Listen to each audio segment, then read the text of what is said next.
Alors que nous sommes debout, nous ouvrons nos Bibles dans Jean chapitre 3.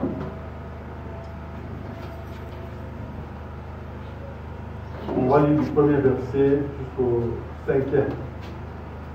Mais il y eut un homme d'entre les pharisiens nommé Nicodème, un chef des Juifs, qui vint, lui, auprès de Jésus de nuit et lui dit: Rabbi, nous savons que tu es un docteur venu de Dieu, car personne ne peut faire ces miracles que tu fais si Dieu n'est avec lui.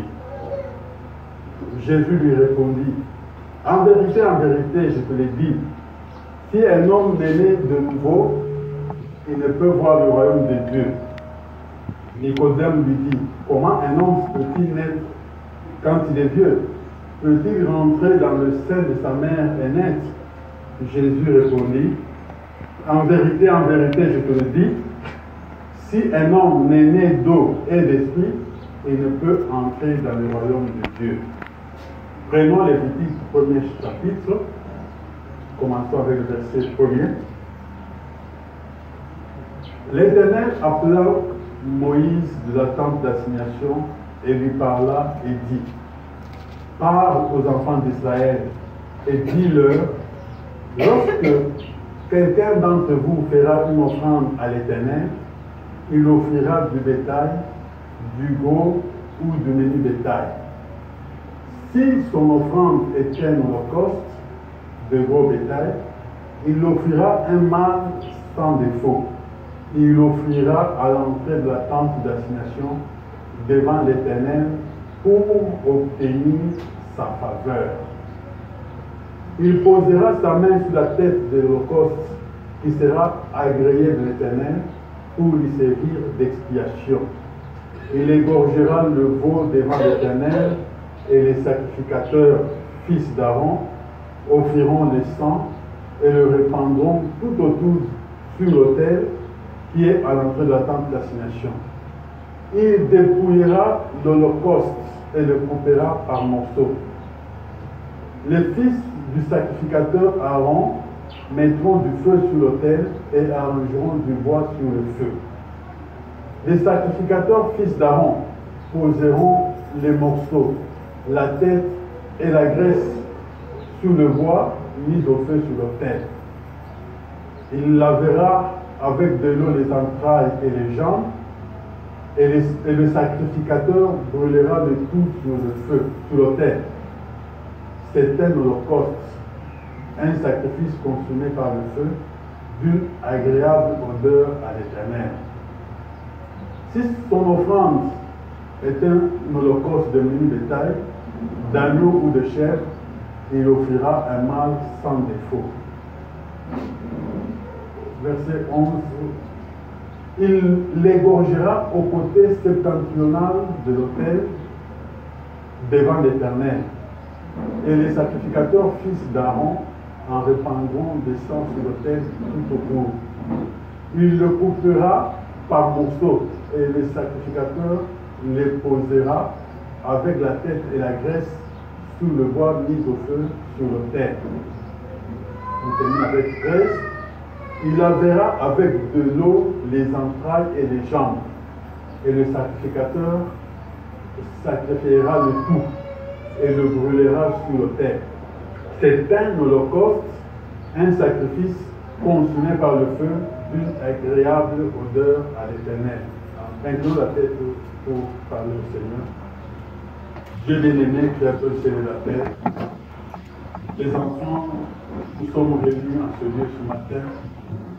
Pas parce que ceci est devenu une habitude pour nous de nous rencontrer chaque dimanche, chaque mercredi et vendredi, mais parce que nous croyons qu'effectivement, à ces réunions, à ces occasions, toi, tu viens parler à nos cœurs, tu viens nous nourrir, tu viens nous ravitailler en énergie pour pouvoir marcher pour les jours à venir.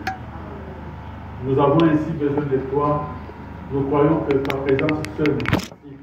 Nous ne sommes pas venus pour entendre parler les uns les autres, mais nous sommes ici pour être connectés à celui qui nous a placés sur terre, afin que, oh Dieu, au sortir de ce service, chacun puisse dire qu'il était agréable pour moi, il était profitable de me trouver dans la maison de nous nous recommandons entre tes mains, commence avec nous, chemine avec nous jusqu'à la fin. Nous te remettons les dîmes et les offrandes, Père. Bénis, ô Dieu, les efforts qui ont été fournis pour que ceci soit fait. Et laisse, Père, que tout cet argent soit utilisé pour l'évolution, pour la croissance de ton royaume. Nous te prions ainsi, au nom de Jésus-Christ, notre Seigneur, notre Dieu. Amen. Amen. Vous pouvez vous asseoir. Que le Seigneur vous bénisse.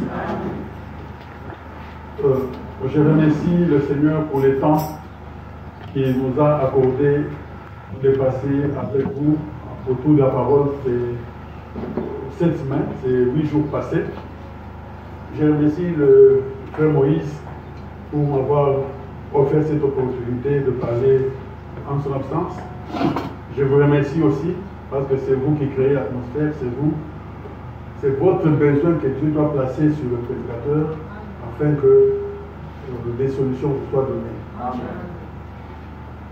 Donc vous méritez aussi des remerciements. Ouvrons Juge 6, l'écriture que nous sommes en train d'exploiter. De Juge 6 jusqu'à Juge 8, les 3 chapitres-là sont en train de parler de Gédéon. Nous avons vu que ce qu'on appelle juge, ce n'est pas à prendre au sens moderne des gens qui jugent des magistrats. Le mot juge, dans la Bible, surtout pour les livres des juges, veut dire des champions ou des héros, des gens que Dieu a suscités à certaines périodes, qu'il a utilisés comme des acteurs principaux dans ces âges-là. Donc, l'équivalent aujourd'hui devait être protagoniste ou bien acteur principal. Ces gens-là n'étaient pas des prophètes, c'était des hommes comme vous et moi. Il y en a eu 15 en Israël. Vous pouvez lire les noms de ces juges dans les livres des juges. Nous avons choisi de sonder, d'étudier le juge Gédéon, le personnage de Gédéon. Nous nous sommes inspirés des 3 sermons de frère Branham. Il a prêché un certain dimanche matin, vous devez naître de nouveau. Dimanche soir, le même jour, il a prêché, si Dieu est avec nous, où sont tous ces prodiges? Si vous lisez ces sermons-là, frère Branham dit que je laisse 10 notes de côté. Et plus tard dans le mois de janvier, parce que c'était la fin de 1961, au mois de janvier, vers le 24, il va prêcher un autre sermon qu'il a intitulé « N'est-ce pas moi qui t'envoie ?» Il prend encore le même texte. Si nous lisons, juste pour récupérer ceux qui ne pouvaient pas être avec nous dans la semaine, au chapitre 6, verset 1, déjà, on nous dit « Les enfants d'Israël firent ce qui déplaît à l'Éternel, et l'Éternel les livra entre les mains des Madians pendant 7 ans. » Donc, au temps de Gédéon, quelque chose de spécial s'est passé. Dieu les a livrés à la merci des ennemis pendant 7 ans, qui typifie 7 âges de l'Église. Mais à la 7e année, au 7e âge, le peuple a crié vers Dieu. Nous lisons ça, on saute un peu. Nous lisons au verset 9, au verset 7. Lorsque les enfants d'Israël crièrent à l'Éternel au sujet de Madian, souvenez-vous, c'était au 7e âge, l'Éternel envoya un prophète aux enfants d'Israël. Il leur dit, ainsi parle l'Éternel, le Dieu d'Israël, je vous ai fait monter d'Égypte et je vous ai fait sortir de la maison de servitude. Le peuple qui avait besoin d'un libérateur, d'une armée pour les sortir de la domination des adversaires, il prie Dieu. Dieu ne leur envoie pas un militaire, un académicien, il leur envoie un prophète. Et le prophète vient avec un message. Et ce message, nous avons étudié le mardi, il était puisé dans le livre de Exode. Dieu leur montrant que s'il a fait ça avec leur père au temps de la sortie de l'Égypte, il reste le même Dieu capable de faire les mêmes choses. Le message de ce prophète, c'était pour leur montrer que Jésus-Christ est le même hier, aujourd'hui et éternellement. Et frère, maintenant nous avons lu, il dit, le message de ce prophète, c'est le message de ces jours. Amen. Après que le prophète ait parlé, il a rappelé le peuple, il les a ramenés à l'expérience qu'on a passée en traversant l'Égypte, la mer Rouge, en traversant un désert ardent. Après qu'il ait prêché toutes ces choses-là, la délivrance n'était pas venue. Quand le prophète est parti, le verset 11 le dit, puis vint l'ange de l'Éternel. Donc, après que le prophète ait apporté sa parole, le peuple n'est pas délivré, l'ange vient. C'est l'ange qui va amener la délivrance. Et l'ange s'assit sous le térébinthe d'Ophra, qui appartenait à Joas, de la famille d'Abiezer. Gédéon, son fils, battait du froment au pressoir pour le mettre à l'abri des Madians. L'ange d'Éternel lui apparut et lui dit, l'Éternel est avec toi, vaillant héros. Cet ange qui est descendu, il a aussi un message, mais un message positif. Il dit, Gédéon, tu es un héros, tu es un vaillant, un courageux. C'est que Gédéon ne connaissait pas. Il lui dit, l'Éternel est avec toi. Gédéon ne savait pas que l'Éternel est avec lui. Le message de l'ange ramenait ou bien réveillait la conscience de Gédéon à ce qu'il était, à ce que Dieu avait fait de lui. Et rappelez-vous, Gédéon, ce n'est pas un prophète. Gédéon, ça peut être vous, ça peut être un autre, ça peut être moi. Frère Branham a dit, la vie des grands hommes nous inspire. Mais tous, nous pouvons rendre nos vies sublimes. À chacun de nous, nous pouvons faire aussi que nous soyons des héros pour que les autres, plus tard, quand ils voient votre trace sur la terre, quand ils sont découragés, qu'ils reprennent courage. Gédéon lui dit, ah, mon Seigneur, si l'Éternel est avec nous, pourquoi toutes ces choses nous sont-elles arrivées? Et où sont tous ces prodiges que nos pères nous racontent quand ils disent, l'Éternel ne nous a-t-il pas fait monter hors d'Égypte? Maintenant, l'Éternel nous abandonne et nous livre entre les mains de Madian. L'Éternel se tourna vers lui et dit, va avec cette force que tu as et délivre Israël de la main de Madian. N'est-ce pas moi qui t'envoie? Vous voyez déjà que Gédéon avait bien assimilé le message du prophète. Quand il parle à l'ange, il lui dit, mais n'est-ce pas que nos ancêtres, n'est-ce pas qu'on nous a dit que Dieu a fait ceci hier, il a fait cela, mais on ne voit pas ces choses aujourd'hui. Gédéon lui dit, ah mon Seigneur, verset 15, avec quoi délivrerai-je Israël? Voici ma famille est la plus pauvre en Manassé, et je suis le plus petit dans la maison de mon père. L'Éternel lui dit, mais je serai avec toi, et tu battras Madian comme un seul homme. Gédéon lui dit, si j'ai trouvé grâce à tes yeux, donne-moi un signe pour montrer que c'est toi qui m'envoies. Gédéon demande à Dieu un signe. Il dit que bon, j'ai fait une expérience particulière. Je sens que cet homme, je vais vous lire cette situation, je l'ai amenée. Il a rencontré un homme qui avait une calvitie. C'était un vieux parce qu'il avait une canne. Mais cette personne-là, c'était l'ange de l'Éternel. Cette personne, c'était Dieu lui-même.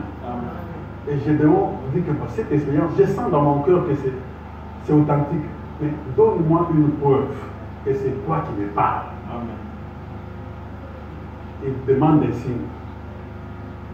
Nous avons vu qu'il avait demandé plusieurs signes. Il avait demandé à cause de la peur. Ici, il demande, donne-moi un signe. Et le signe, là, il dit, ne t'éloigne pas d'ici jusqu'à ce que je revienne auprès de toi, que j'apporte mon offrande et que je la dépose devant toi. Et l'Éternel dit, je resterai jusqu'à ce que tu reviennes. Gédéon entra, prépara un chevreau et fit avec un épha de farine des pains sans levain. Il a mis ça devant cet ange. Verset 20, l'ange de Dieu lui dit, prends la chair et le pain sans levain, pose-les sur ce rocher et répands le jus. Et il fit ainsi. L'ange éternel avança l'extrémité de son bâton qu'il avait à la main et toucha la chair et le pain sans levain. Alors il s'éleva du rocher un feu qui consuma la chair et le pain sans levain. Et l'ange éternel disparut à ses yeux. Quand il a demandé ceci, Frère Branham dit, l'ange a pris 3 heures. J'ai donné le temps d'attraper un chevreau, de l'abattre, de dépecer, enlever la peau, de dépouiller, découper les morceaux, apprêter le pain. Ça a pris 3 heures. Et l'ange est assis là, attendant que Gédéon revienne.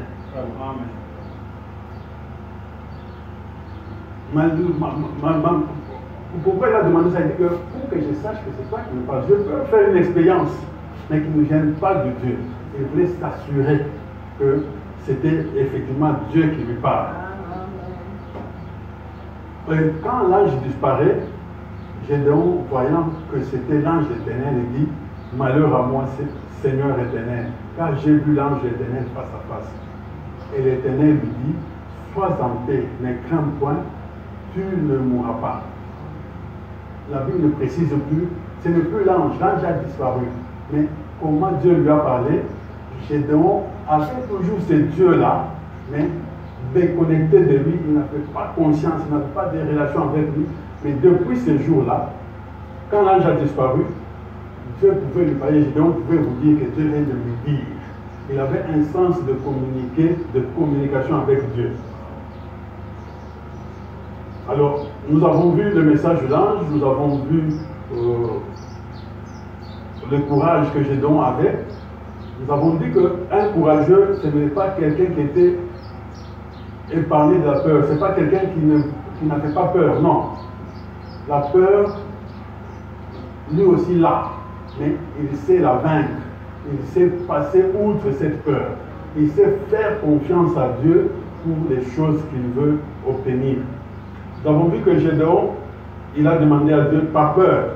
Malgré que Dieu a fait accepter son sacrifice, Gédéon va lui dire, Seigneur, si c'est toi, laisse que cette nuit, je vais tendre ces tissus sur la pelouse. Si la rosée tombe seulement sur les tissus et pas sur la pelouse, je croirai que c'est toi. Et pourtant, Dieu avait déjà prouvé. Dieu l'a laissé faire. Il a étendu les tissus. Le matin, il n'y avait la rosée que sur les tissus. Partout, pas de rosée. Au lieu de dire que je suis très certain, maintenant je m'en vais, il dit encore, Seigneur, souffre que je demande pour la dernière fois. Cette nuit-ci, laisse que partout qu'il tombe de la rosée, seulement sur les tissus qui n'en tombent pas. Il a étendu les tissus. Le matin, les tissus étaient secs et partout la rosée. Toutes ces choses n'ont pas convaincu Gédéon. Et Dieu descend et dit, Gédéon, va vers le camp des ennemis. Tu as peur. Si tu as peur, vas-y avec ton serviteur. Approche le camp et tu vas écouter ce que l'on cause. Tu vas écouter ce qui se dit dans ce camp-là. Comme il avait peur, il est parti avec courage. Ils arrivent au camp, ils écoutent 2 Madianites qui parlent entre eux. L'un dit à l'autre, cette nuit j'ai rêvé, j'ai vu un gâteau d'orge qui roulait et qui roulait dans le camp de Madian.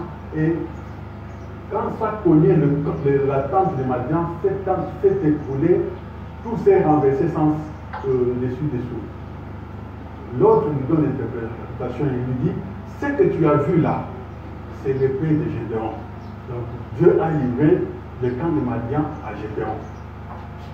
Quand Gédéon a écouté ça de la bouche de ses ennemis, comment Dieu avait déjà précédé Gédéon avec de la terreur. Gédéon a eu confiance à Dieu en son malade. Il dit qu'il s'est agenouillé, il s'est prosterné. Et quand il a terminé d'adorer Dieu, il est allé au camp, il a dit que levez-vous, Dieu nous a livré Madian. Il y a eu une scène qui a donné confiance à Gédéon, c'est le pain qu'il y a roulé, qui était descendu de la main de Dieu seul et qui a écrasé les ennemis. C'est cette vision, c'est cette interprétation que Gédéon a choisi de croire que cette fois-ci, ça y est, je vais vaincre. Amen. Vous aussi, vous allez vaincre votre ennemi quand vous verrez ce pain d'orge. Et nous avons vu ce que c'était le pain d'orge. L'orge, c'était juste la nourriture principale. Peut-être que j'en ai après, c'est très chaud. L'orge, c'était la nourriture principale, comme nous, ici, on prend le maïs ou le manioc. Les Juifs, ils ont l'orge ou le blé. Donc, ils avaient leur énergie, leur force de cette denrée. Et ça typifiait la parole de Dieu que Dieu devait donner à son peuple pour fortifier le peuple, pour leur donner la force de vaincre leurs ennemis. Et nous avons lu, frère Madame dit que c'est aujourd'hui le temps de l'orge. C'est aujourd'hui que les gâteaux de pain d'orge est dans l'église pour vaincre les ennemis. Amen. Ce n'est pas vous qui devez vaincre vos ennemis, c'est Dieu lui-même qui doit vaincre ses ennemis. Amen. Bon, ça c'était pour rappeler un peu ce qui s'est passé. Maintenant, avançons un peu, conclusion sur ce que on doit faire ce matin. Donc on continue avec le même thème. Et aujourd'hui, nous allons parler du premier signe demandé par Gédéon. Et le signe que Gédéon a demandé, le plus important de tout ce qu'il a demandé à Dieu, il a dit, Seigneur, reste ici, que je t'amène une offrande. Et tu acceptes cette offrande-là. Moi, je ne vais pas chercher un feu, me débrouiller pour amener un feu. Moi, je vais amener ces choses-là à toi et que toi, tu fasses quelque chose. Comme tu en as l'habitude dans les Écritures, je saurai que c'est toi qui me parles. Il a fait ce qu'on appelle l'Holocauste ou le sacrifice d'offrande brûlée. Dans la Bible, il y a plusieurs sacrifices que l'on faisait. Il y a des sacrifices, on coupait une partie que les sacrificateurs amenaient à la maison pour manger et une autre partie était brûlée. Mais ce qu'on appelle Holocauste, c'était un sacrifice qu'on brûlait entièrement, il n'en restait rien.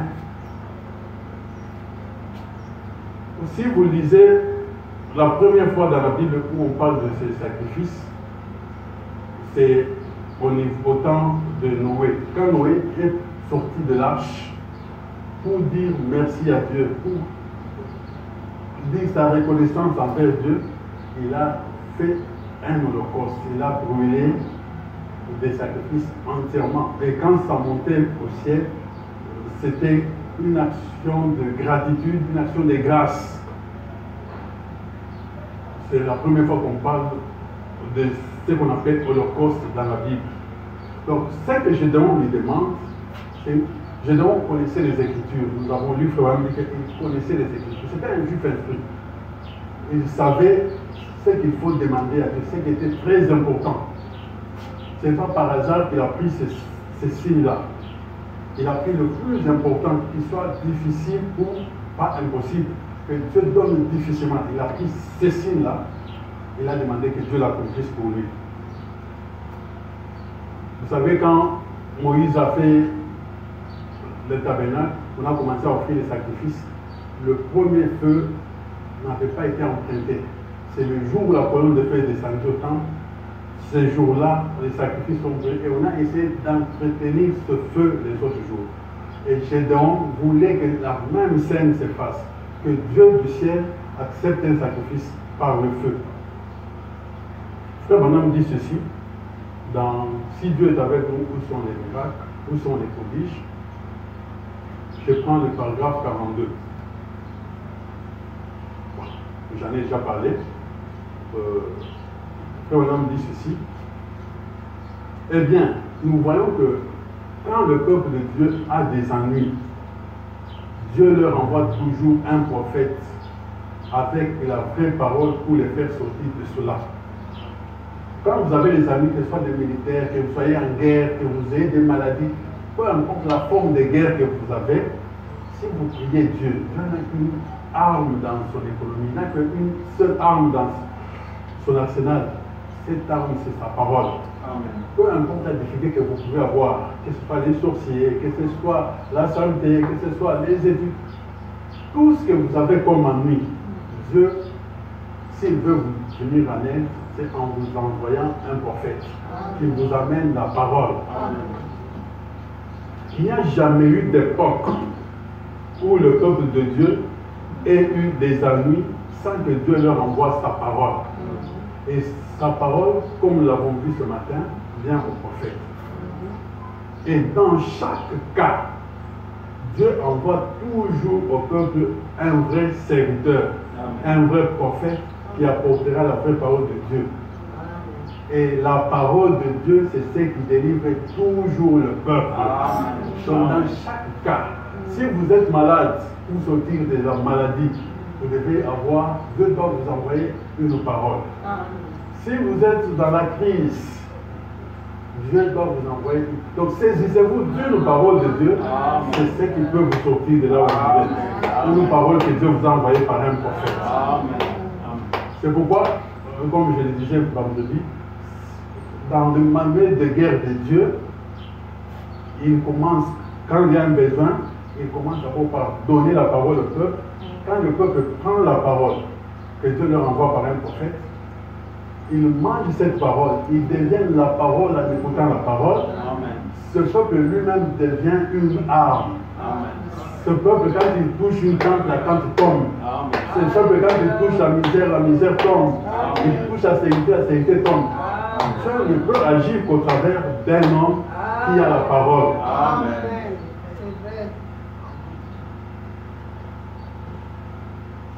Le frère Branham nous a enseigné que l'arme la plus grande que Dieu avait, la meilleure qu'il avait, depuis le jardin d'Éden, il l'a donnée à l'homme. Cette arme, c'est la parole. Amen. Et le frère Branham dit que la parole écrite va vaincre le diable partout, dans toutes les situations. Amen. Seulement la parole. Si vous y croyez, croyez que vous aurez ce que vous désirez, parce que ça va vaincre assurément l'ennemi. Il n'y a aucun ennemi qui peut résister par rapport à la parole. Amen.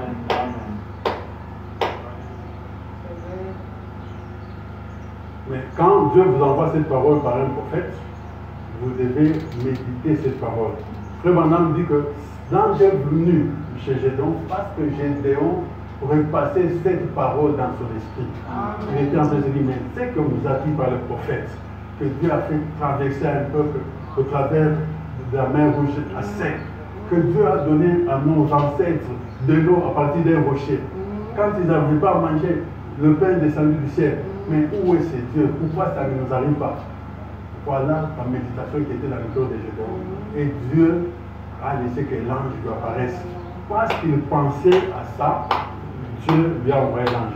Si vous ne pensez qu'au prochain dollar pour aller à l'hôpital, au prochain dollar pour envoyer les enfants à l'école, au prochain dollar, vous ne laisserez pas à Dieu le temps de vous envoyer ces anges pour vous visiter. Dans la prédication, n'est-ce pas moi qui t'envoie, paragraphe 40. Eh bien, nous voyons qu'avant que Dieu envoie donc la délivrance à son peuple, eh bien, j'aimerais que vous saisissiez donc ceci pour la suite. Quand Branham dit, je vous dis, saisissez ceci, donc c'est important, saisissez ceci. Avant que Dieu envoie la délivrance à son peuple, il leur envoie toujours un prophète pour les avertir. Amen. Il envoie toujours son prophète. En effet, même fois, les gens ne veulent pas lire et méditer sa parole. Donc la solution, Dieu la donne au moyen du prophète par la parole. Mais les gens ne veulent pas lire et méditer sa parole. Ils adhèrent simplement à l'église et laissent aller les choses. Ils ne s'assoient pas pour lire. Une fois que vous êtes sauvé, la meilleure chose à faire, c'est vous asseoir avec votre Bible. La lire constamment.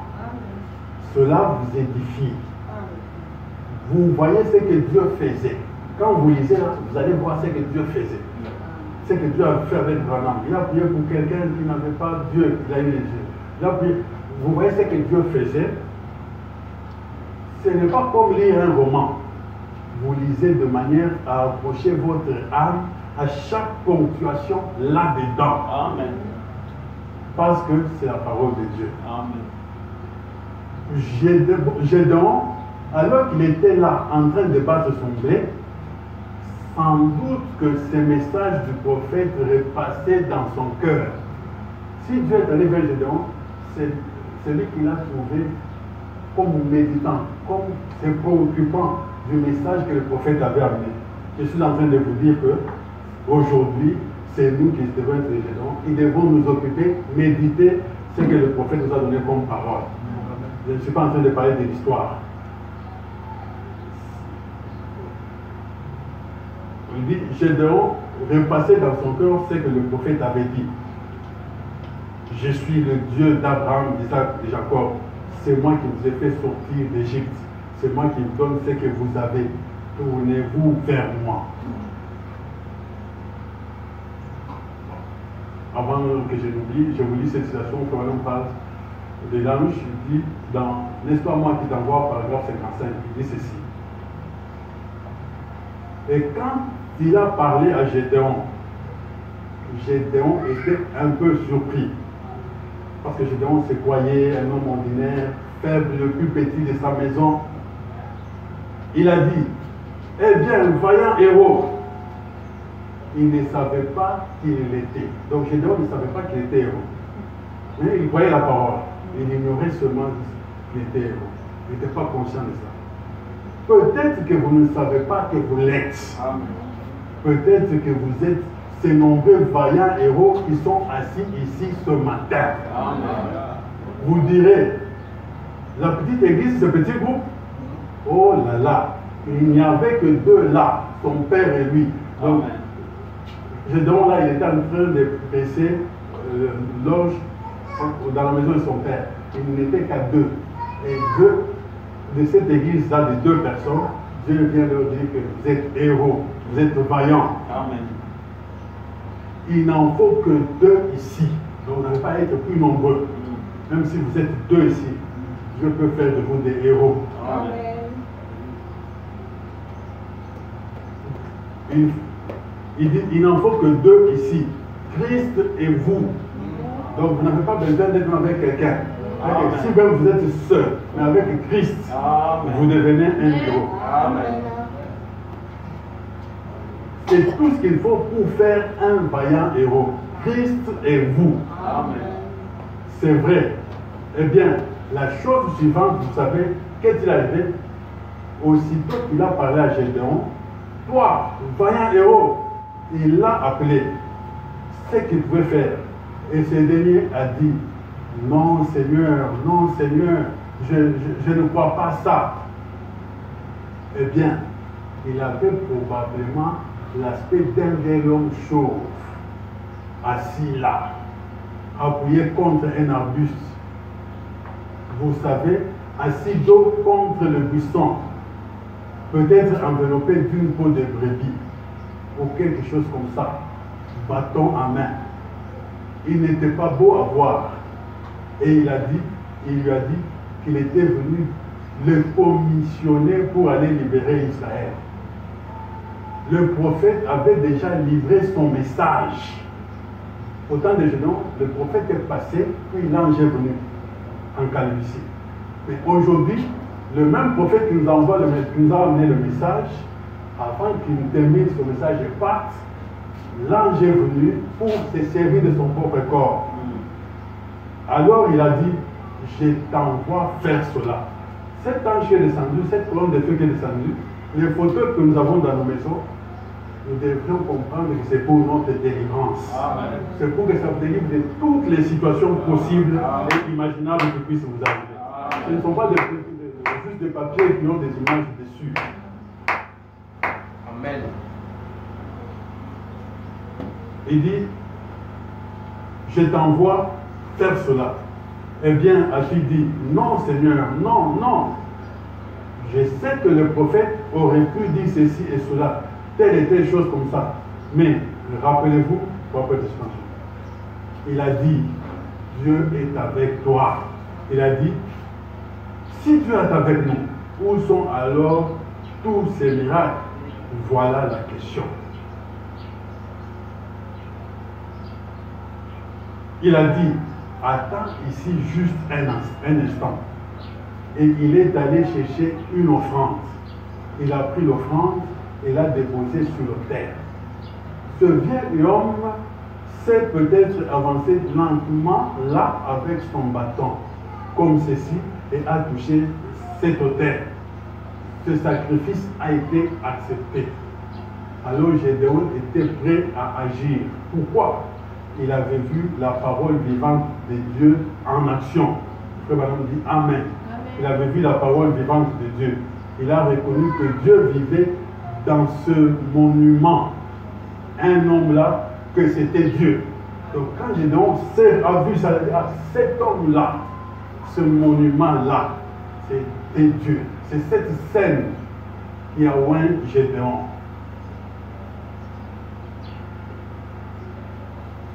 Il parle encore dans le même paragraphe.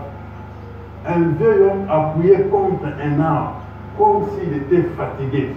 Mais il a pris ce bâton, il a touché ce sacrifice, et cela est monté dans une flamme. Vous voyez? Alors Gédéon a reconnu que c'était la parole vivante de Dieu. Gédéon était prêt à agir. Amen. Tout ce que Gédéon a fait comme expérience, nous aussi, nous avons vu ça. Nous devons être des héros. Nous ne devons pas subir les oppressions et les attaques du diable. Nous devons le vaincre. Et jusqu'à vaincre la mort, vaincre tout ce qui peut être comme obstacle devant nous. Au ciel, ça ne devra pas être comme un endroit des réfugiés, des gens qui ont souffert, qui parlent. Non, si vous souffrez au Congo, allez vous réfugier peut-être aux États-Unis. Mais le ciel, ça ne sera pas pour des réfugiés, mais ça sera des vainqueurs, des gens qui, venant du Congo, venant d'Amérique, du Canada, qui ont vaincu le monde dans leur environnement là, et qui entrent en vainqueur. Ça ne sera pas des fuyards. Maintenant, remarquez, Gédéon lui dit, je vais t'amener le sacrifice, tu dois l'accepter. Il doit être brûlé pour qu'il sache que c'est toi. C'était un très grand signe. C'est ce qu'il dit au verset 17. Gédéon lui dit, si j'ai trouvé grâce à tes yeux, donne-moi un signe pour montrer que c'est toi qui me parles. Ne t'éloigne pas d'ici jusqu'à ce que je revienne auprès de toi, que j'apporte mon offrande et que je les dépose devant toi. Et l'Éternel dit, je resterai jusqu'à ce que tu reviennes. Donc, dans la maison de Gédéon, pendant 3 heures, Dieu était là. Et il vivait dans la présence de Dieu. Gédéon entra, prépara un chevreau, et fit un enfant de farine, il a amené ces choses-là. Et ça a été brûlé. Pourquoi Gédéon n'a pas dit, bon, peut-être montre-moi une vision, ou bien que j'ai des galons d'abord, que je fasse une formation, que je sache comment combattre, que je forme une équipe d'au moins 10 000 personnes. Il n'a pas demandé ces choses-là. Il n'avait même pas le temps de demander ces choses. Il va demander la chose la plus importante parce que le temps était à l'action. Il dit que, Seigneur, je vais te donner un sacrifice. Si tu l'acceptes, ça sera le signe pour moi que c'est toi qui me parles. Il dit, ce sacrifice veut dire quoi? Ce sacrifice est pour dire que Dieu a agréé, Dieu est content, Dieu m'accepte, Dieu m'a choisi, donc Dieu ne va pas me rejeter, Dieu s'allie à moi. Prouve-moi que tu m'es favorable. Quand tu vas accepter ça, ça veut dire que j'ai ta faveur. Il n'y a rien qui va me rejeter parce que tu seras avec moi. Tu ne vas pas compter mes péchés, tu vas me pardonner. Nous serons dans une alliance où je n'ai pas de choses à remplir. Je crois que ce matin, nous devions faire cette demande de Gédéon. Il faudrait que nous aussi, nous puissions demander à Dieu que Dieu nous soit favorable. nous agrée, nous soit propice. Vous avez servi Dieu 10 ans, 20 ans, 15 ans, sans savoir si Dieu est content de vous. Vous ne savez pas si aujourd'hui la mort vous attrape, si vous arriverez en sa présence ou pas. Il ne faut pas servir Dieu dans ces conditions-là. Vous devez vous rassurer que si il m'arrive de quitter ce monde, j'entrerai. Par sa grâce, j'arriverai. Dieu doit vous convaincre pendant que vous êtes vivant, qu'il est avec vous, qu'il vous accompagne. Amen. Et qu'il vous a agréé. Ce que vous faites, ça lui plaît. Amen. Vous devez faire cette expérience et que Dieu le fasse de votre vivant. Amen. Ce sont les catholiques qui pensent qu'à la mort, on va les canoniser pour qu'ils deviennent saints.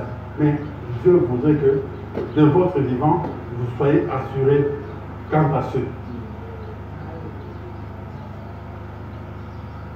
Si Dieu accepte votre sacrifice, il doit le brûler. Pour être ici, par exemple, ce matin, vous avez dépensé votre argent, vous avez abandonné certaines choses. Si vous arrivez ici et que vous sortez d'ici, la même personne, ça veut dire que ce que vous avez donné, Dieu n'a pas brûlé. Dieu ne l'a pas consumé. Vous devez, chaque jour que vous allez sur l'autel de Dieu, en sortir avec les choses qu'ils vous ont laissées. En sortir plus libéré, en sortir délivré.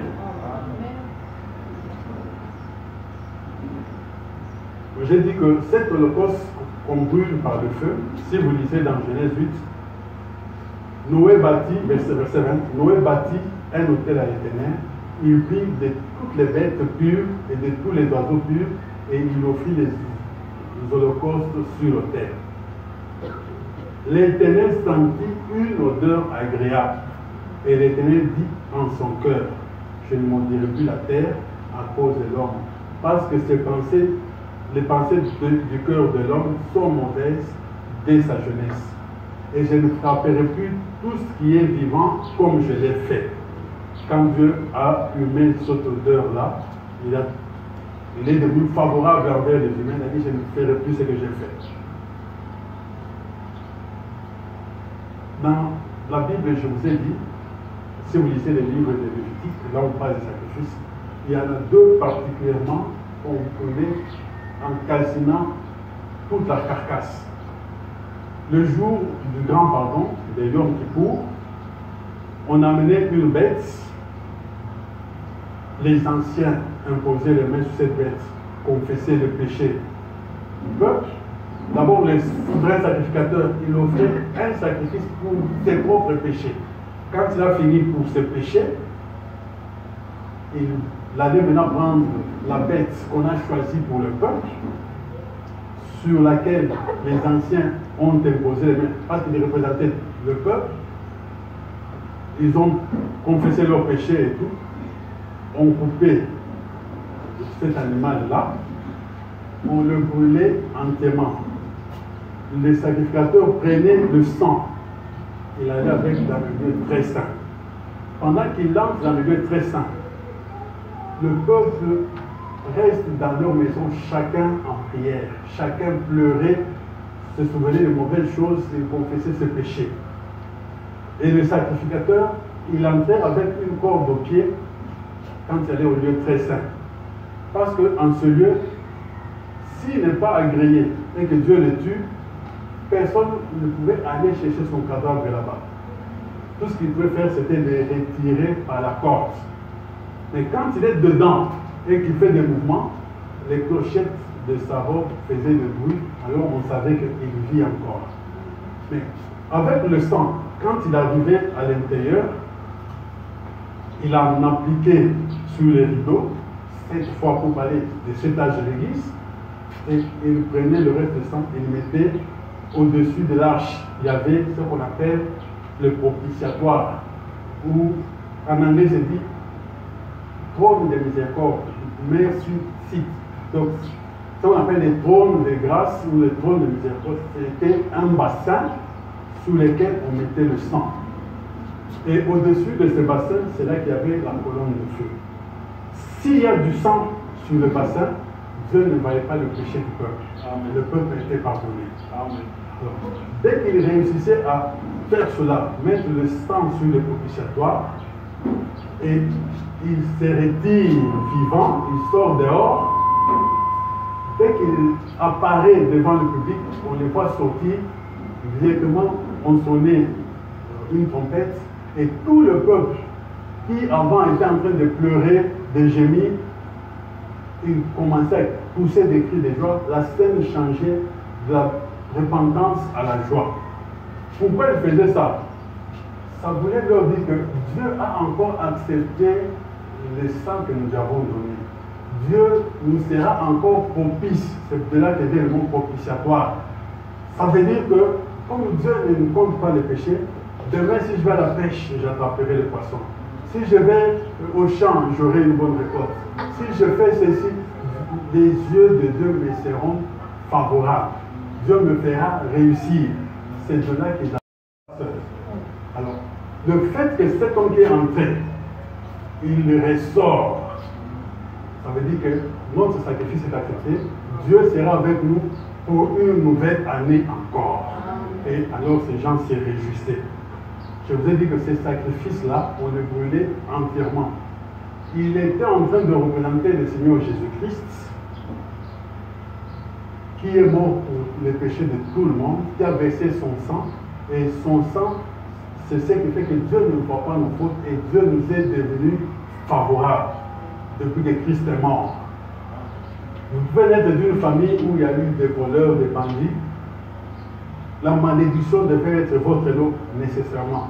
Et Jésus, en mourant, il a pris cette malédiction qui devait être votre, il a pris ça sur lui, pour que vous ne soyez pas maudits, pour que vous puissiez être bénis.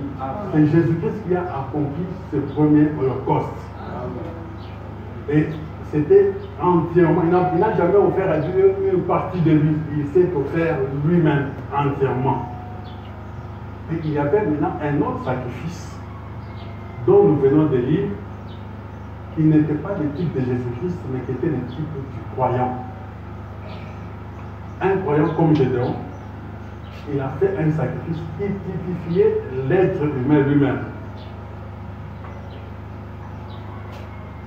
Pourquoi Dieu a demandé qu'il y ait ce sacrifice? Avant que Jésus-Christ ne vienne sur terre, depuis que notre père Adam et Ève, ils avaient péché, Dieu a rejeté toute la race humaine. Dieu n'accepte pas ce que nous sommes. Parce que d'abord, nous ne sommes pas la création de Dieu. Nous ne sommes pas ce que nous devons être dans la création. Ce que nous sommes ici, c'est une intervention du diable dans le temps de Dieu. Nous ne naissons pas comme Dieu avait voulu que nous puissions naître. Alors, comme nous naissons selon le plan de Dieu, de Satan plutôt, Dieu ne peut pas nous accepter parce que nous sommes une fabrication de son ennemi. Dieu nous rejette entièrement. Et il a créé une voie pour nous agréer. C'est la voie de l'Holocauste.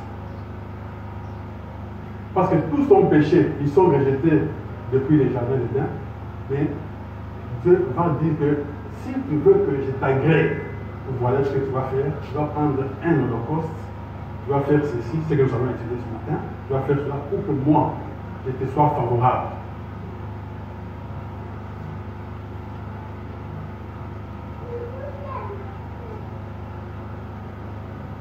C'est vrai que Christ étant mort, Dieu nous est favorable.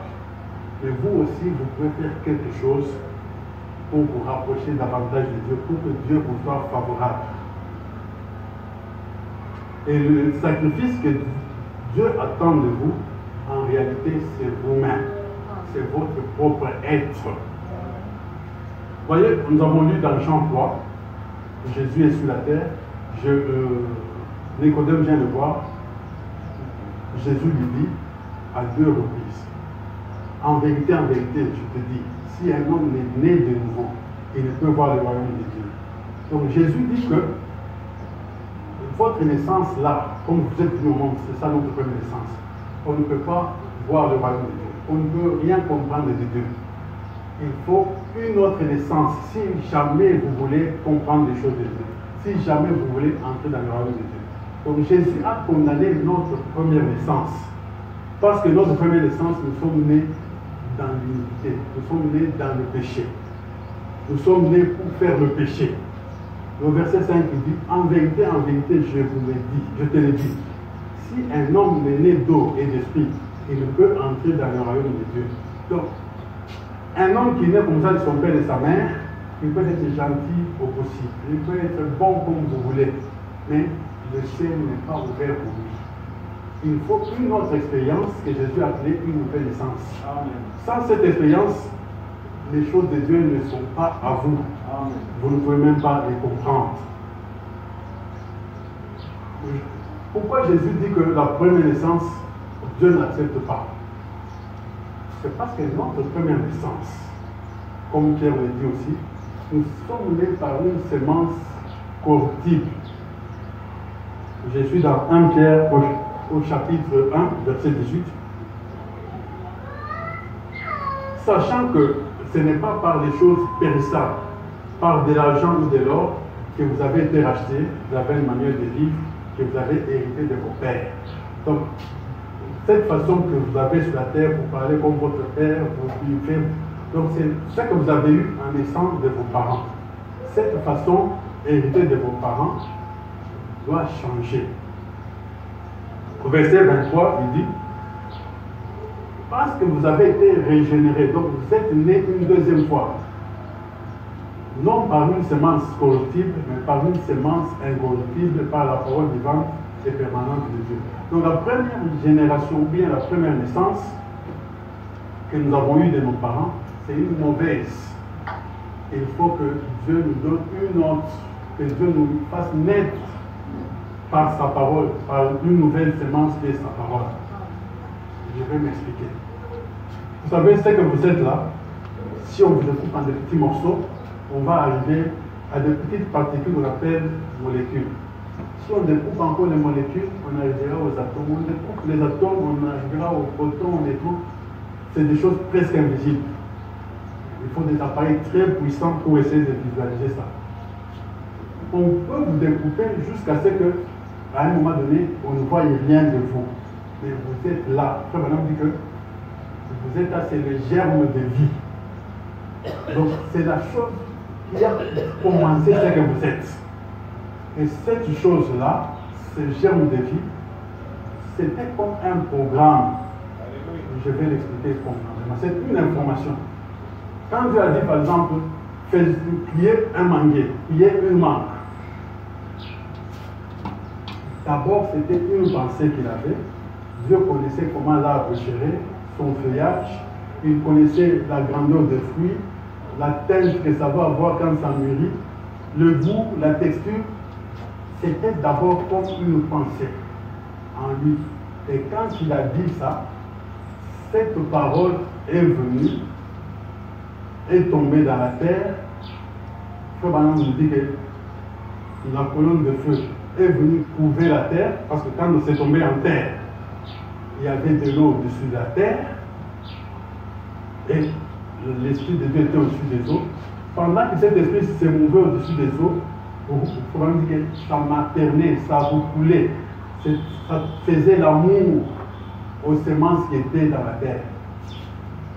Les paroles que Dieu avait prononcées là ont commencé à se transformer, à devenir une semence. C'est pourquoi il a dit la parole parlée et la semence originale. Donc la première semence qui a produit toute chose, c'était d'abord la parole parlée. Or la parole était d'abord une pensée. Alors, cette pensée que Dieu avait qui est Jean-Marc, cette pensée que Dieu avait là, ce programme-là, quand c'est arrivé le temps de Dieu, il y a eu une cellule qui s'est formée, et cette cellule a commencé à se décomposer pour produire d'autres cellules. À 3 mois, on a vu la colonne vertébrale. À 6 mois, on a vu les jambes bouger, les mains bouger. À 9 mois, cet enfant est sorti. C'est un programme qui est en train de se dérouler. C'est un programme de Dieu. C'est une pensée qui est en train de se développer. Amen. À un moment donné, les dents ont commencé à pousser. Donc l'enfant, quand il est né là, il a la barbe. Si c'est une fille, il a même des mamelles. tout ce qu'il faut. C'est le temps pour que les programmes arrivent à se développer. Amen. Maintenant, cette pensée que Dieu avait là, le diable est venu donner aussi sa pensée. Il est venu dire à Adam, je vais dire à Ève, si vous faites ça pour faire comme Dieu, vous allez créer aussi. Et voilà comment nous sommes venus sur la terre. Pas comme Dieu le voulait, mais avec un programme corrompu. Nous sommes comme un programme qui a des virus. Vous savez, quand vous avez des virus, même sur une machine comme ça, vous pouvez cliquer sur l'icône, par exemple, vous voulez ouvrir tel programme, ça vous amène peut-être à visiter un site que vous ne voulez pas, ça vous amène à la porno ou n'importe quoi. Parce que des gens vous ont ajouté un programme au programme de la machine. Le diable est venu dans le programme de Dieu. Il met sa pensée. C'est pourquoi vous êtes venus sur la terre, mais vous faites des choses que vous ne devriez pas faire. Vous haïssez parfois comme le diable, vous vous énervez comme je ne sais quoi, vous volez comme n'importe qui, et pourtant vous êtes aussi enfant de Dieu. C'est parce que votre programme est biaisé, votre programme est faux. Et Dieu a rejeté tout ce que vous êtes. Il doit reprogrammer la chose.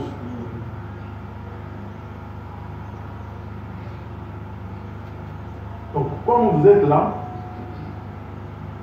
Dieu ne vous a pas pensé malade. Si vous êtes malade, c'est le programme du diable qu'il a ajouté au programme de Dieu.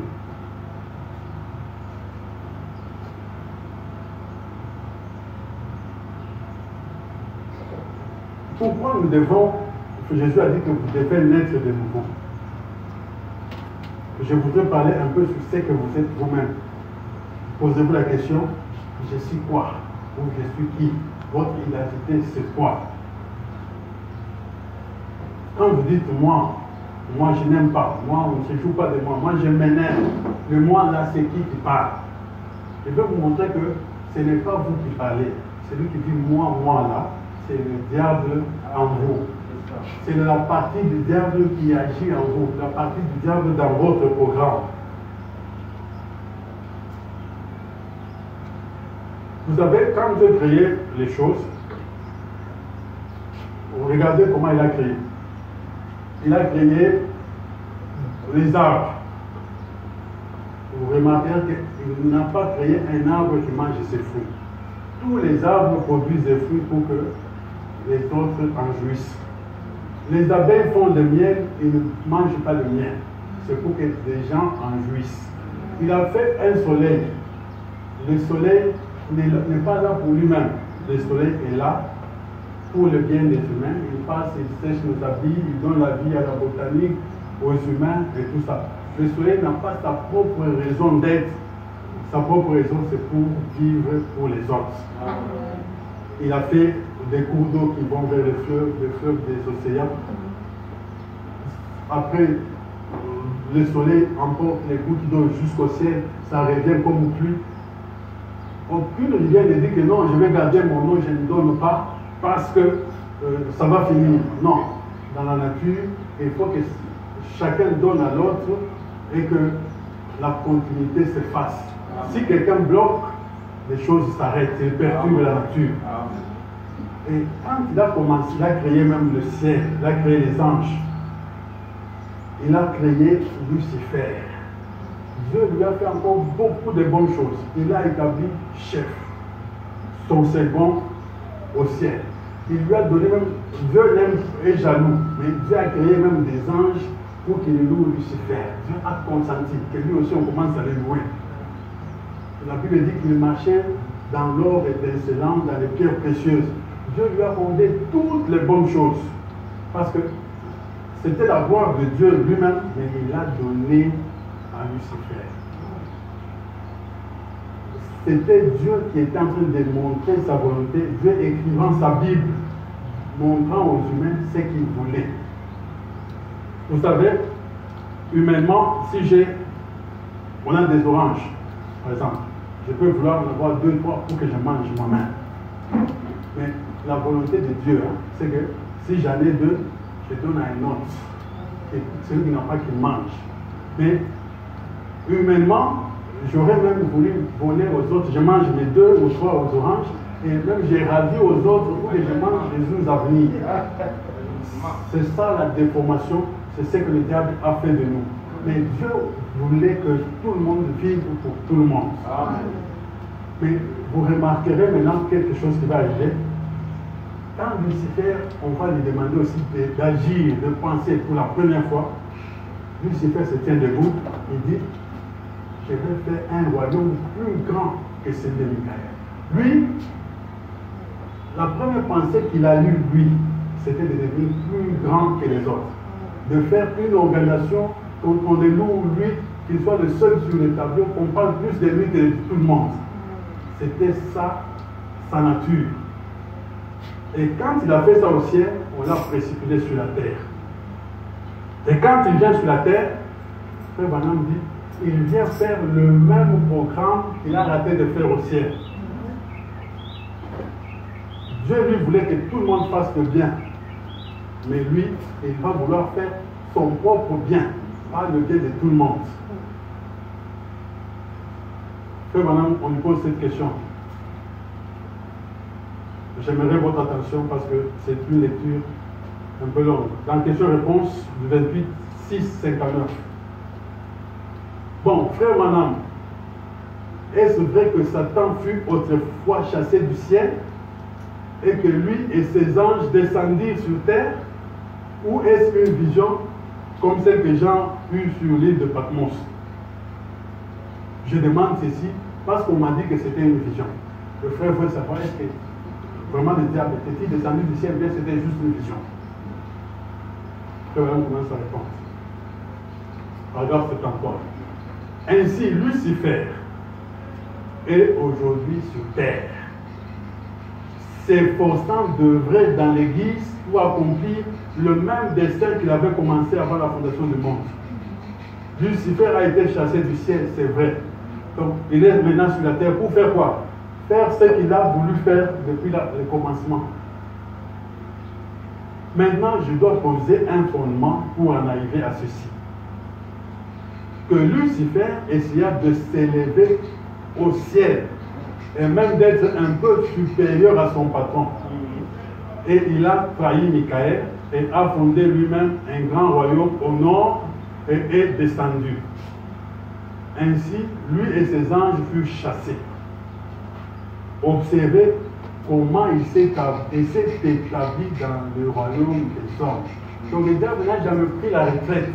Dès qu'il est descendu sur la terre, il est venu maintenant pour s'établir dans le royaume des hommes. Voici Lucifer. Autrefois, il a habité en Éden. Maintenant, nous allons revenir sur ce point dans une minute.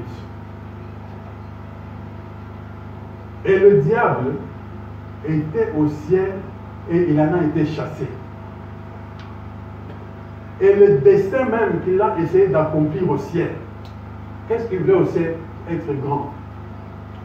Organiser quelque chose tel que ça dépasse ce que Michael avait fait. Donc, il voulait plus de voir qu'on parle de lui, qu'on les loue et qu'on dise qu'il a fait mieux que tout le monde.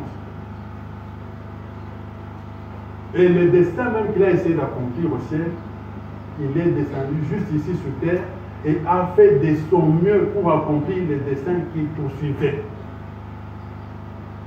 Il va vers le roi et les chefs.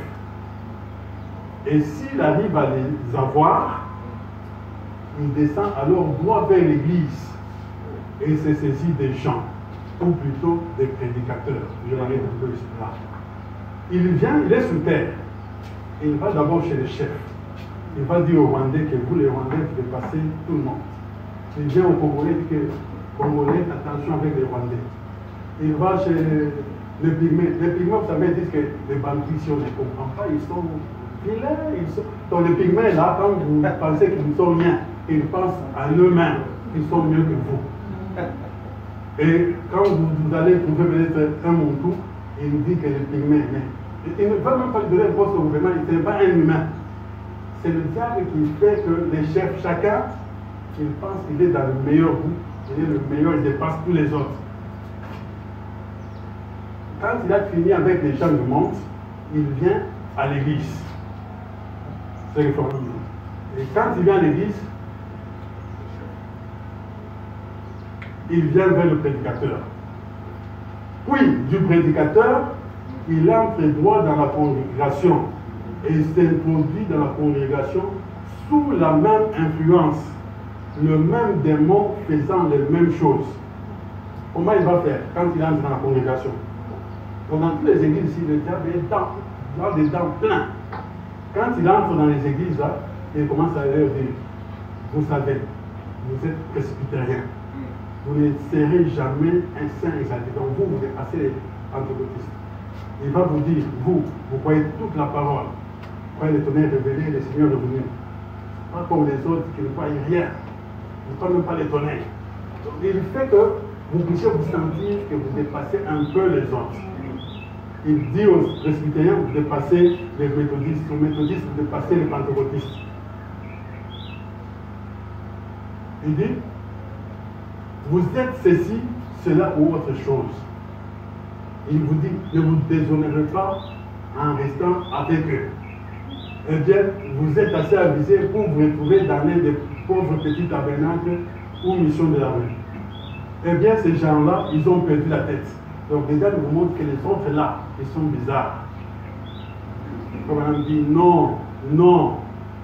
Dans leur cœur, les autres là, même ceux que vous parlez, quand vous venez, si vous avez vu des gens dans les églises, vous pensez qu'ils ne servent rien. Ils ne servent à rien, Dieu ne les connaît pas. Non. Vous êtes seulement embobinés par le diable dans quelque chose. Ces gens-là, peut-être qu'ils sont plus sincères que vous qui venez ici. Amen. Il dit, eh bien, ces gens-là, ils sont, bon, on dit non, ils n'ont pas perdu la tête. Dans leur cœur, ils sont normaux. C'est tout.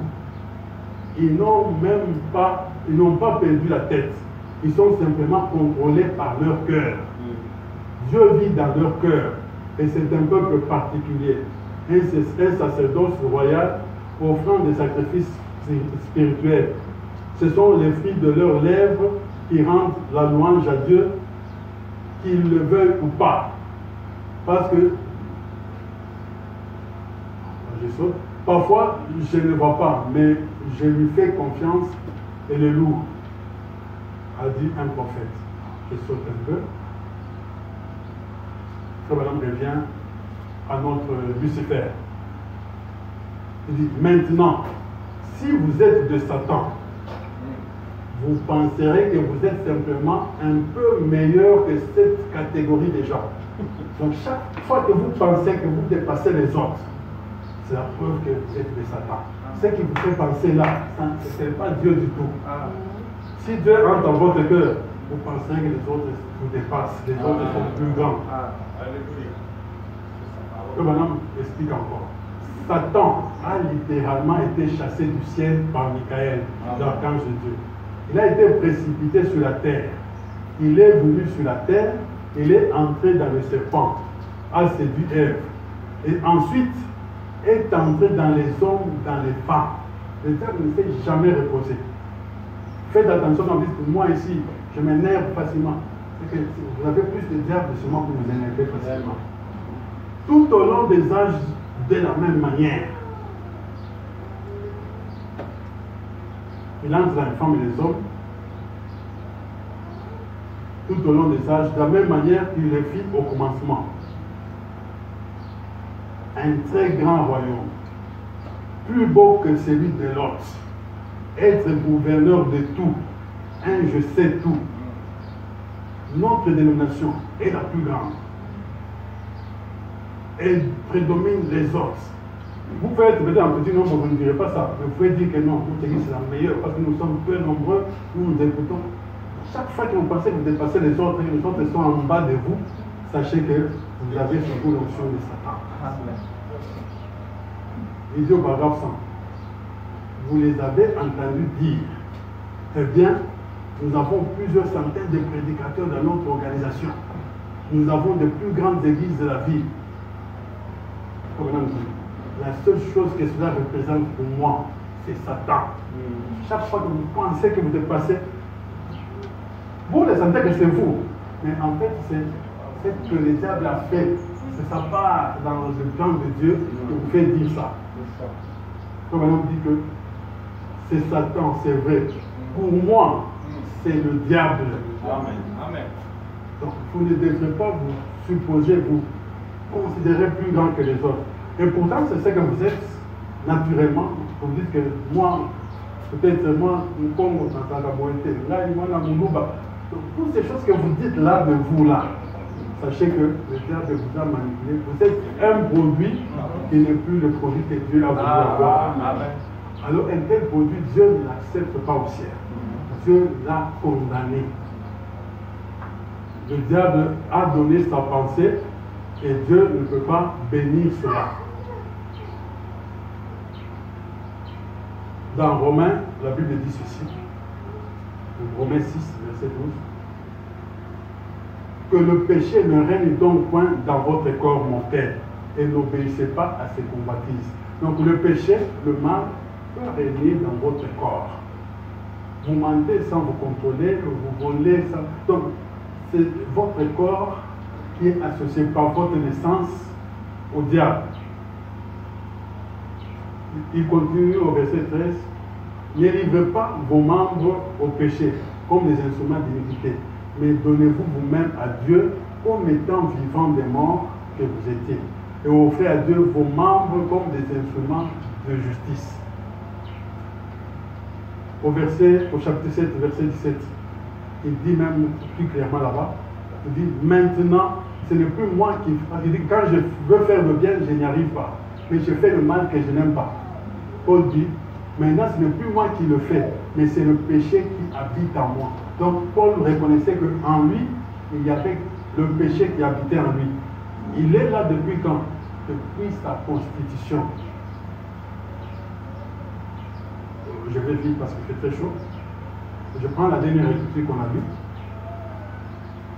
Lévitique 1. Là où Dieu dit comment vous pouvez amener un sacrifice pour qu'il se plaise de vous. Que Dieu vous soit favorable. Que Dieu vous fasse profiter de ses bienfaits. C'est ce que tous nous voulons nécessairement. Au chapitre Lévitique chapitre 1, je prends le verset 2. Parle aux enfants d'Israël et dis-leur, lorsque quelqu'un d'entre vous fera une offrande à l'Éternel, il offrira un bétail du gros ou du milieu bétail. Donc vous pouvez amener une vache ou amener une chèvre, c'est ça le milieu bétail. Si son offrande est un holocauste de gros bétail, si vous voulez amener un holocauste, vous allez offrir un mâle sans défaut. Il l'offrira à l'entrée de la tente d'assignation devant l'Éternel pour obtenir sa faveur. Donc l'holocauste, c'est un sacrifice qu'on veut entièrement et ayant pour but que Dieu puisse vous donner sa faveur. Que Dieu puisse vous bénir quand vous allez entreprendre, que vous puissiez marcher correctement, que Dieu vous garde des maladies. Bref, pour que Dieu vous donne sa faveur, vous devez lui apporter votre holocauste. Et je vous ai dit que l'holocauste, Paul dit que c'est vous-même qui devez vous offrir. Il dit au verset 4, quand vous amenez cet animal, la Bible dit, il posera sa main sur la tête de l'holocauste. Vous qui avez amené l'holocauste, vous avez posé vos mains là-dessus. Qui sera agréé de l'Éternel pour lui servir d'expiation. Donc vous devez mettre, vous avez amené votre bête, vous mettez vos mains dessus. Quand Dieu va agréer cette bête-là, vous la cherchez sans défaut. Et quand vous l'avez amenée sans défaut, pour que ça vous serve de pardon de vos péchés, vous allez mettre vos mains là-dessus. Maintenant, soyez attentifs. Le verset 5 dit ceci. Vous avez amené, vous avez mis vos mains dessus. Et puis, il égorgera le veau devant l'Éternel. Et les sacrifices, et les sacrificateurs fils d'Aaron offriront le sang et le répandront tout autour sur l'autel qui est à l'entrée de la tente d'assignation. Remarquez que vous avez amené votre bête, les sacrifications ne les tuent pas. c'est vous qui avez amené la bête. Vous imposez les mains dessus, vous dites ce que vous pouvez dire. Après, vous-même, vous allez égorger le veau. Ce n'est pas le sacrificateur qui l'égorge. La Bible dit, il égorgera le veau devant l'Éternel, lui l'adorateur qu'il a amené. Les sacrificateurs, les fils d'Aaron, eux, ils vont seulement recueillir le sang, ils vont le répandre autour de l'autel qui est à l'entrée de la tente d'assignation. Il dépouillera l'holocauste. Donc c'est vous-même qui avez amené votre chef. Vous allez enlever la peau. Vous n'allez pas dire que non, ma femme aide-moi, monsieur le prêtre vient m'aider, la bête s'agite. Non, vous-même, vous allez égorger, vous passez le couteau, la bête crie. Quand il a cessé de boucher, vous allez dépêcher vous-même, vous enlevez la peau pour accéder à l'intérieur de cette bête-là. Il dépouillera l'holocauste et le coupera par morceaux. Ce n'est pas un sacrificateur qui faisait ça. C'était l'adorateur qui amenait la bête qui devait découper. Les fils du sacrificateur Aaron mettront du feu sur l'autel et arrangeront du bois sur le feu. Ce que le sacrificateur fait, ça sera juste d'amener le bois, mettre sur l'autel. Quand le feu s'est abaissé, ajouter encore le bois, mais toucher à votre sacrifice. Quand c'est de l'holocauste, vous ne pouvez pas. C'était vous-même qui devez le faire. Les sacrificateurs fils d'Aaron poseront les morceaux, la tête et la graisse sur le bois, mis au feu sur l'autel. Donc, tout ce qu'il faut, quand tu as coupé, tu as dépouillé, tu enlèves la peau, tu découpes. Eux, tout ce qu'ils peuvent prendre, c'est mettre ça sur le feu et commencer à régler le feu en bas jusqu'à ce que tout ça, ça puisse brûler. Il lavera. Donc c'est l'adorateur qui a amené sa bête. Il va laver avec de l'eau les entrailles et les jambes. Donc là où il y a des cacas, ce n'est pas quelqu'un d'autre qui va travailler. C'est vous-même qui devez arriver à ça, nettoyer ces odeurs-là, vous-même, l'adorateur. Et le sacrificateur brûlera le tout sur le feu, sur l'autel. C'est un holocauste, un sacrifice consumé par le feu, d'une agréable odeur à l'Éternel. Donc, ce sacrifice, il est très spécial. Ce n'est pas le sacrificateur au temple, le prêtre qui s'occupe de ça. C'est l'adorateur lui-même qui l'amène. L'adorateur, parce que ça le représente lui. Donc, l'adorateur lui-même, il va se prendre, il va se dépouiller, se dévoiler lui-même, être sincère, pas avec un masque. Peut-être que sur la terre, on voyait cette bête qui avait des taches blanches ici, noires là-bas. Quand on enlève ça, on voit comment c'est à l'intérieur, sans un maquillage donné. Non seulement ça, il prend et découpe des morceaux lui-même. Un morceau de mensonge, il met là-bas. Donc quand vous faites votre repentance, parfois vous dites Seigneur, pardonne-moi, je suis un pécheur. Non, quand tu pêches, tu ne pêches pas en gros, tu pêches en détail. Commence à dire que voilà Seigneur, quand je vois les femmes, voilà comment j'ai agi. Je ne veux pas Seigneur cela, change-moi. Frère, Seigneur, quand j'entends parler d'une mauvaise chose, d'une sœur, je veux comporter ailleurs. Tu dois découper ton péché entièrement. Et tu le poses sur l'autel toi-même. Même les choses cachées là dans les odeurs, les choses que tu ne voudrais pas que les gens voient, tu dois y accéder seul. Le pasteur ne peut que mettre l'ambiance, mettre le feu, c'est tout ce qu'on lui a demandé. Donc vous êtes obligé de tuer un sacrifice vous-même. J'ai des enfants qui aiment manger le poulet, mais qui n'ont pas le courage même de couper la tête d'un poulet. Mais quand il est dans l'assiette, il mange, il n'y a pas de problème. Mais pour aller au ciel, vous devez accepter de tuer. D'ailleurs, même dans le monde, si vous voulez avoir l'argent de féticheur, on dit que donne un sacrifice. Dieu aussi demande un sacrifice, mais pas le sacrifice d'un enfant ou d'une femme, le sacrifice de vous-même. Vous devez accepter de vous mettre sur l'autel entièrement pour que vous soyez brûlés. Vous mettez votre morceau de mensonge là, on met le feu, vous voyez que ça brûle, c'était un gros morceau, ça commence à descendre. Vous mentez chaque jour, maintenant vous vous rendez compte que non, par semaine vous mentez une fois, Ne sautez pas de l'autel. Restez encore pour que ça finisse entièrement, jusqu'à ce que ce morceau disparaîtra. On n'aura plus de morceaux mensonges. On n'aura pas de morceaux vol. Tout votre être sera brûlé. Et quand tout est brûlé de vous, alors Dieu vous donnera une nouvelle vie. Vous lèverez de l'autel dans une nouveauté de vie. Si Dieu n'a pas encore fait ça pour vous, vous pouvez faire 20 ans, vous pouvez donner les dîmes, contribuer dans la construction des églises. Mais Dieu ne vous a jamais dit qu'il acceptait tout ce que vous faites. Vous avez tout intérêt à dire, Seigneur, je vais prendre tous les temps que ça va me prendre, même 3 heures de prière, même si c'est une semaine en prière, jusqu'à ce que ce problème-là, tu me dises que tu vas accepter, que tu vas donner tous mes péchés. Je peux maintenant dire, si Dieu est avec nous, où sont alors tous les prodiges? Paragraphe 53.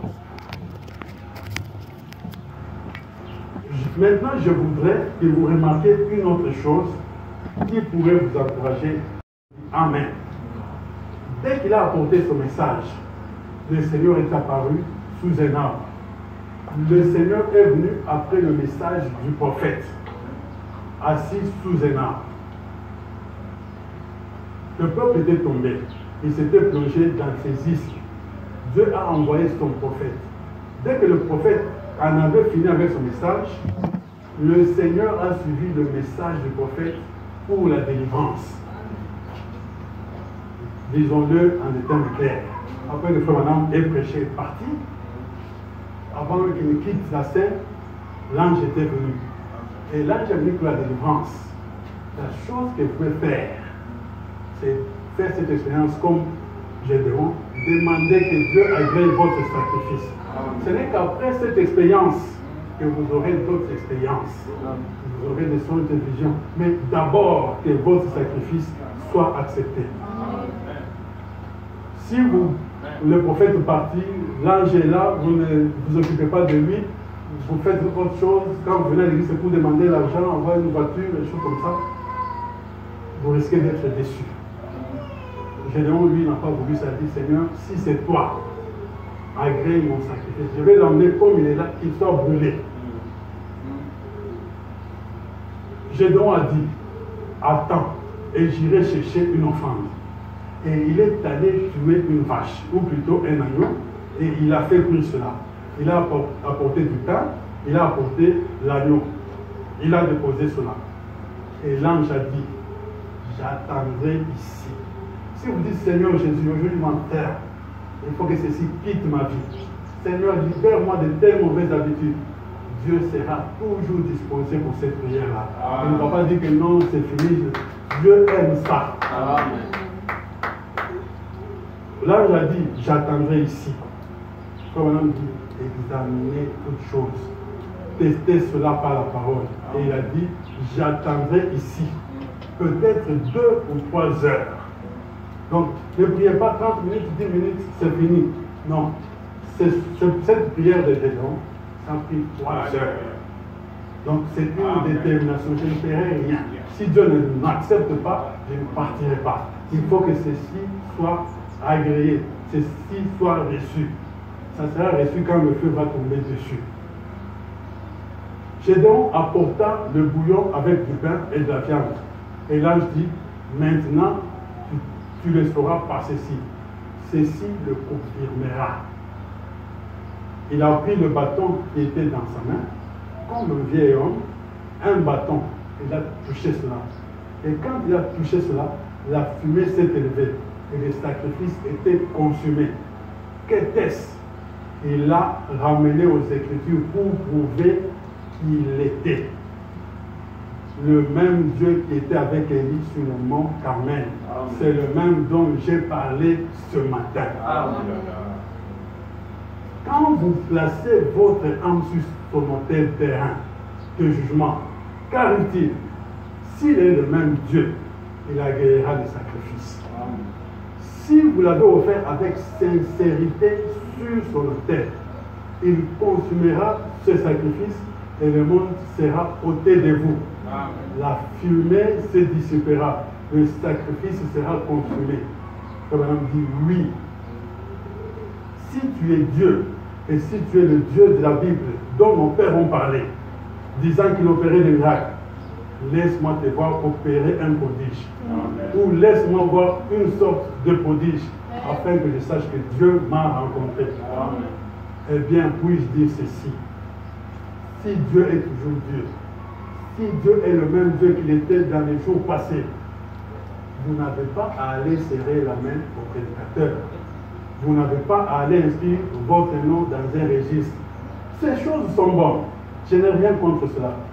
Puis, vous rentrez et devenez membre d'église. Votre nom est inscrit dans le registre. Et on vous donnera une lettre et vous l'avez avec vous. Si Dieu reste Dieu, placez votre âme pécheresse sur son autel. Et il la touchera avec sa parole et sa puissance. Et le monde vous quittera. Et alors, vous serez une nouvelle créature s'il est Dieu. Amen. Et vous saurez alors, au fond de votre cœur, qu'un travail surnaturel a été fait par un être surnaturel. Amen. Alors qu'autrefois vous buviez, fumiez, mentiez, et que vous les femmes, vous aimiez tant le monde, vous continuez à porter le maquillage et vos cheveux longs, ou plutôt courts, et vous faisiez d'autres choses que vous faisiez.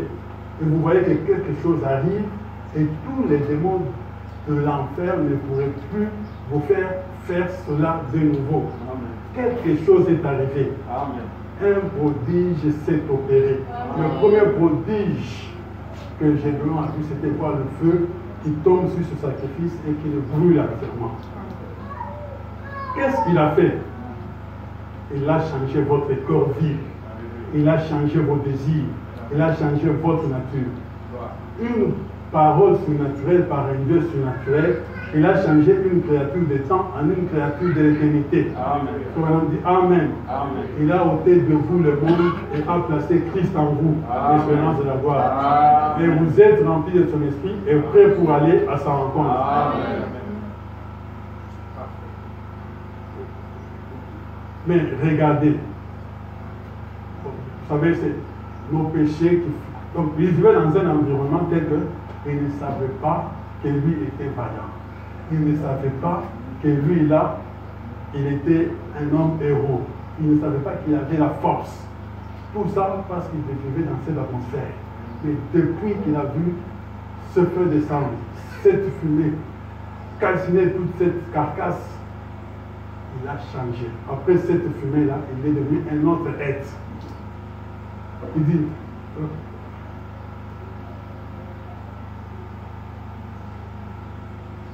je prends 106.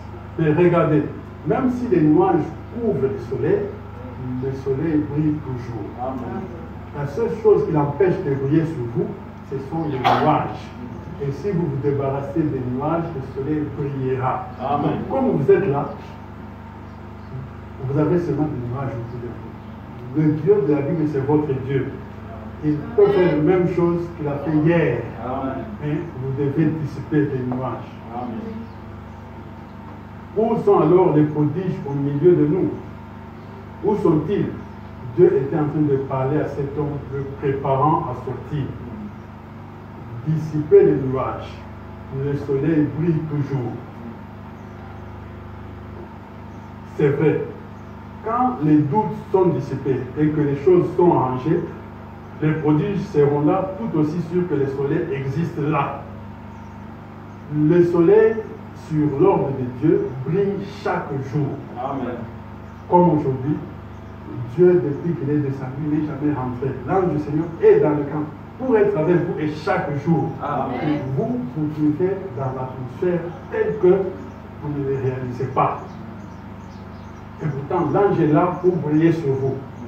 Il est là parce que Dieu lui a ordonné d'être là. Et aussi longtemps que le jour et la nuit existent, le soleil sera suspendu là. Certainement.